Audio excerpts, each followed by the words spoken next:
रक्षा मंत्री राजनाथ सिंह को आपने सुना और उन्होंने सिर्फ देशवासियों को ही संबोधित नहीं किया, उन्होंने पाकिस्तान को भी कहा, आंख में आंख डालकर कहा। और आज जम्मू कश्मीर से उन्होंने विश्व को भी कहा।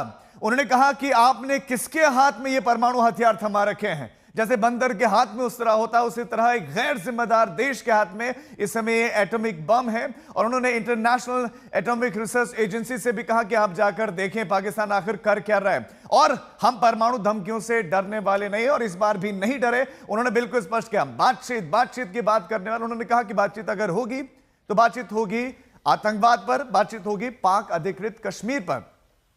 रक्षा मंत्री राजनाथ सिंह ने आज जम्मू कश्मीर से एक तरीके से एक आक्रोश व्यक्त किया। एक एक शब्द में वो आक्रोश जो है नजर आ रहा था। आपको सुनाते हैं क्या कुछ उन्होंने कहा। साथियों, आतंकियों ने पहलगाम में धर्म पूछकर हमारे निर्दोष लोगों को मारा। उसके बाद आपने जो जवाब दिया उसे पूरी दुनिया ने देखा है।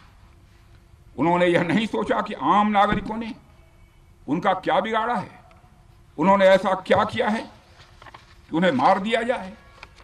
पर मैं यह कहना चाहूंगा, आतंकियों ने भारतीयों को धर्म पूछकर देखकर मारा, धर्म पूछकर मारा, तो हमने आतंकियों को उनका कर्म देखकर मारा है। उन्होंने धर्म देखकर बेगुनाहों की जान ली, यह पाकिस्तान का कर्म था। हमने कर्म देखकर उनका खात्मा किया, यह हमारा भारतीय धर्म है। उन्होंने धर्म देखा, हमने कर्म देखा, ये रक्षा मंत्री राजनाथ सिंह के शब्द थे। और हमारे दो संवाददाता भी अब इस खबर पर हमारे साथ जुड़ गए। अशरफ वानी हमारे साथ श्रीनगर से जुड़ गए और हमारे साथ सुनील जी भट्ट भी जम्मू से जुड़े। अशरफ, सबसे पहले आपके पास आते हुए, रक्षा मंत्री राजनाथ सिंह की ये स्पीच बहुत एग्रेसिव स्पीच, आमतौर पर ऐसा बोलते नहीं, लेकिन आज उन्होंने श्रीनगर से ऐसा लगता है पूरे विश्व को संबोधित किया है।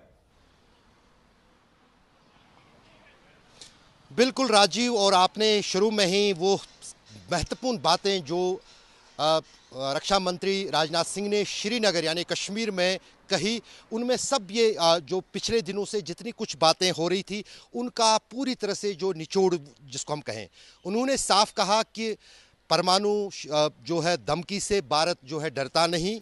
और ये भी सवाल उठाया कि उस मुल्क के पास परमाणु शक्ति है जिस पर भरोसा नहीं किया जाए। उन्होंने